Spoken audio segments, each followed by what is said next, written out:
अगर आप भी परेशान हैं बैंक के मिनिमम बैलेंस चार्जेस से तो इस वीडियो को पूरा देखें।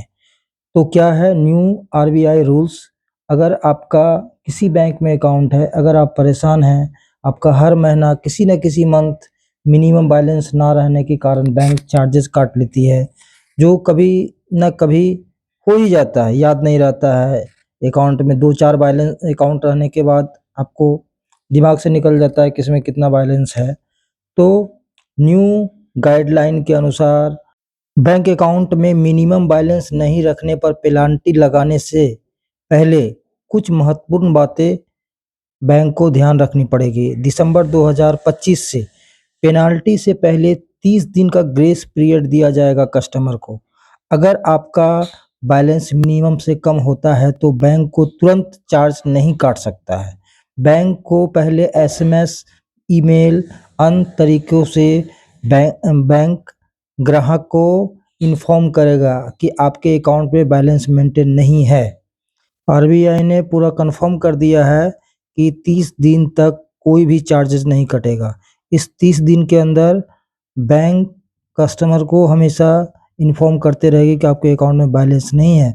अगर 30 दिन तक आपके बैलेंस रिस्टोर कर लेते हैं तो कोई भी पेनल्टी नहीं लगेगा।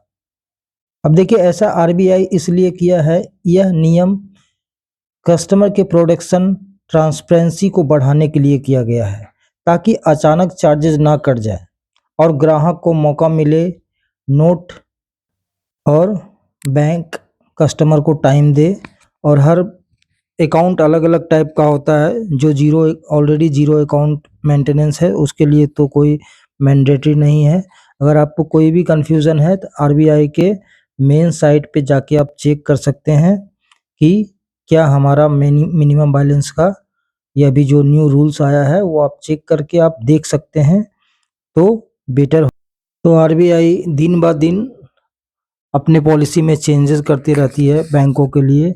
न्यू गाइडलाइंस, कस्टमर का कंप्लेन जाता है। बहुत सारे कस्टमर ऐसे रहते हैं कि उनको पता ही नहीं रहता है कि अकाउंट में मेरा बैलेंस है या नहीं है, जिसकी वजह से उनका बहुत सारा नुकसान हो जाता है, बहुत सारे चार्जेस लग जाते हैं। हम तो बहुत सारे कस्टमर का देखते हैं कि मिनिमम बैलेंस मेंटेन नहीं करने पर 2000, 4000, 5000 मतलब अमाउंट में कहे तो क्या, बहुत सारे छोटे-छोटे जो कस्टमर होते हैं उनको बहुत सारे लॉसेस होना पड़ता है, जिसके कारण आरबीआई ने ये रूल्स लाया है। और समय-समय पर आरबीआई बैंकों के लिए न्यू रूल्स लाते रहते हैं इसके लिए। और एक बात और आपको ध्यान रखना पड़ेगा कि हर बैंक का अलग-अलग अकाउंट होता है, वो प्राइवेट बैंक हो या सरकारी बैंक, मिनिमम बैलेंस का अलग-अलग क्राइटेरिया होता है, वो हर बैंक का अलग है। तो ये आपको बैंक में जाके आपको पता करना पड़ेगा कितना किसका मिनिमम बैलेंस है।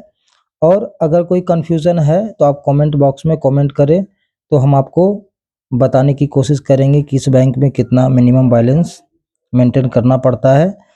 ये हम आपको इतना हेल्प कर सकते हैं जितना तक होगा। अगर आपको कोई और भी बैंक से रिलेटेड कोई जानकारी चाहिए तो कमेंट बॉक्स में कमेंट करें, हम ज़रूर उस पे वीडियो बनाने की कोशिश करेंगे।